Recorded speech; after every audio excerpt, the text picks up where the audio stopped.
அசத்தலான பேச்சாளராக anchoring and public speaking பயிற்சி பட்டறை ஜூலை 9 முதல் நேரடி மற்றும் இணைய வழி வகுப்புகள். தொடர்புக்கு 7338824242.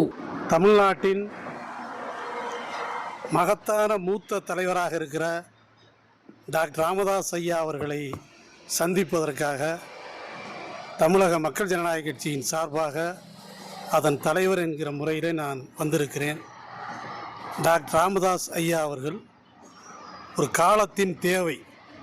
தமிழ்நாட்டில் தந்தை பெரியாருக்கு பின்னாலே சமூக நீதி பேசுகிற ஒரே தலைவர் டாக்டர் ராமதாஸ் ஐயா அவர்கள் மட்டும்தான். எங்களை பொறுத்தவரை ஒரு ராமதாஸ் தான் இருக்க முடியும், இருக்க வேண்டும் என்பதில் உறுதியாக இருக்கிறோம். நான் மட்டுமல்ல, தமிழ்நாட்டில் இருக்கிற பெரும்பான்மை சமூக நீதி பேசுகிற மக்கள், வன்னிய மக்கள் மட்டுமல்ல, பிற்படுத்தப்பட்ட சமூக மக்கள் அத்தனை பேருக்குமான ஒரு மகத்தான தலைவராக அவர் பரிணமித்து வந்திருக்கிறார். ஒரு சின்ன சிரமம், சங்கடம் அவருக்கு ஏற்பட்டிருக்கிறது. அதை காலம் போக்கும் என்கிற நம்பிக்கையோடு அவரை சந்திக்க வந்திருக்கிறோம். தமிழ்நாட்டு மக்கள், மீண்டும் சொல்லுகிறேன், குறிப்பாக பிற்படுத்தப்பட்ட சமூக மக்கள் இவரை ஆதரிப்பார்கள். நேற்றைக்கும் ஆதரித்தார்கள், இன்றைக்கும் ஆதரிக்கிறார்கள், நாளைக்கும் ஆதரிப்பார்கள். அதேபோல் ஈழத்தமிழர் பிரச்சனையாக இருக்கட்டும், இந்திய எதிர்ப்பு பிரச்சனையாக இருக்கட்டும், அத்துணையிலேயும் போராட்ட களம் கண்ட ஒரு மகத்தான தலைவர் டாக்டர் ராமதாஸ். அவர் நீடூடி வாழ வேண்டும். இந்த நேரத்தில் இறைவனை பிரார்த்தித்தவனாக அவருடைய அரசியல் நாங்கள் விரும்புகிற பாரதிய ஜனதா கட்சிக்கு எதிரான அரசியலை தமிழ்நாட்டிலே அவர் முன்னெடுக்க வேண்டும்.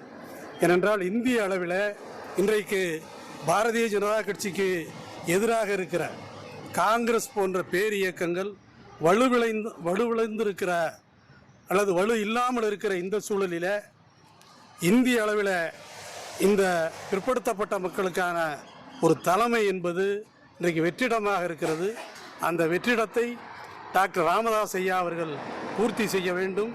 இந்திய அளவில் பிஜேபிக்கு எதிரான, மதவாதத்திற்கு எதிரான ஒரு மாபெரும் சக்தியை அவர் உருவாக்க வேண்டும் என்கிற வேண்டுகோளை அவரிடத்தில் விடுத்திருக்கிறோம். அதுதான் இன்றைய எங்களுடைய பத்திரிகை செய்தி. நன்றி.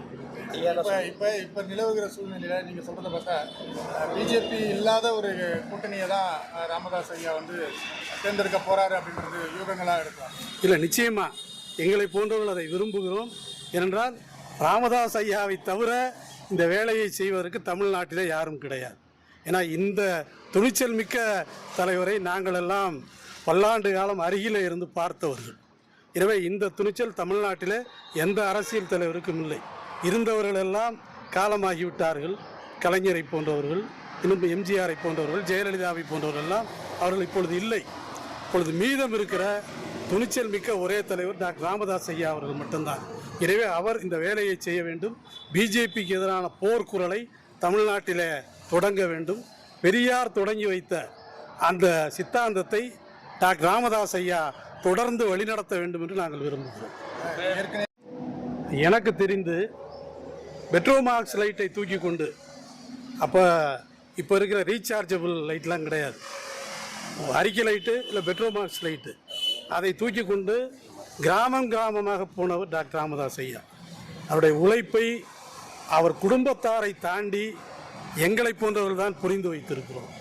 எனவே அது சகோதரர் அன்புமணியாக இருக்கட்டும் அல்லது வேறு யாராக இருக்கட்டும், டாக்டர் ராமதாஸ் என்கிற அந்த மகத்தான மனிதனை புறக்கணித்து விட்டு எந்த இயக்கத்தையும் வன்னிய சமூக மக்களிடத்தில் கட்ட முடியாது, அது யாராக இருந்தாலும் சரி.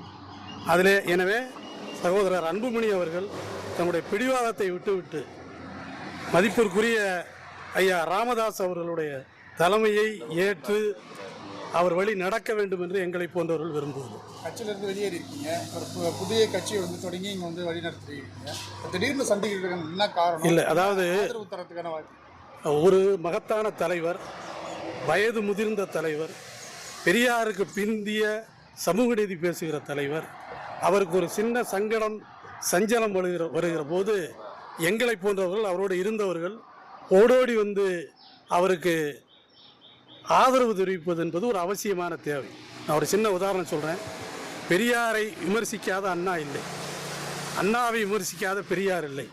ஆனால் பெரியாருக்கு சங்கடம் ஏற்படுகிற போதெல்லாம் அண்ணா துணை நின்றார் என்கிற வரலாறை தமிழ்நாடு பார்த்திருக்கிறது.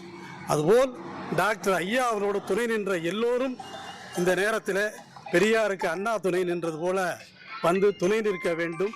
அந்த அடிப்படையில் தான் என்னை போன்றவர்கள் இங்கே வந்திருக்கிறோம். நிச்சயமாக வாய்ப்பு இருந்தால், அவர் சந்திக்க விரும்பினால் அவரை போய் சந்திப்பேன். அவரிடத்திலேயும் எனக்கான தலைவர் ராமதாஸ் என்று இருந்ததைப் போல உங்களுக்கான தலைவரும் ராமதாஸ் தான் என்பதை உறுதியாக நான் சொல்லுவேன். ராமதாஸ் வந்து பாஜகவுக்கு ஆதரவாக செயல்பட்டு வராங்க அப்படின்ற ஒரு குற்றச்சாட்டு இல்லை, அதான் உண்மை.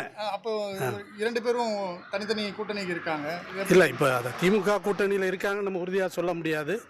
அவரும் பாஜக கூட்டணியில் தான் இருக்கிறார் என்று இன்றைக்கு வரை உறுதியாக இல்லை. ஆனால் எங்களை பொறுத்தவரை டாக்டர் ராமதாஸ் ஐயா தலைமையில் ஒரு மகத்தான கூட்டணி தமிழ்நாட்டிலே பிஜேபிக்கு எதிராக உருவாக வேண்டும் என்று நாங்கள் விரும்புகிறோம். ஏனென்றால் பிஜேபி என்பது தமிழ்நாட்டிலே வேரோடும் வேரடி மண்ணோடும் ஒழிக்கப்பட வேண்டும் என்கிற கருத்துடையவர்கள் நாங்கள். அதற்கு எங்களுக்கு ஒரு ஆயுதம் தேவைப்படுகிறது. அந்த பேராயுதம் தான் டாக்டர் ராமதாஸ் என்று நாங்கள் நினைக்கிறோம். அவருக்கு அவருடைய சக்தி புரிந்திருக்கிறதோ தெரிந்திருக்கிறதோ இல்லையோ, எங்களுக்கு டாக்டர் ராமதாசனுடைய சக்தி தெரிந்திருக்கிறது. அன்புமணிக்கும் இது தெரிய வேண்டும் என்று நாங்கள் விரும்புகிறோம்.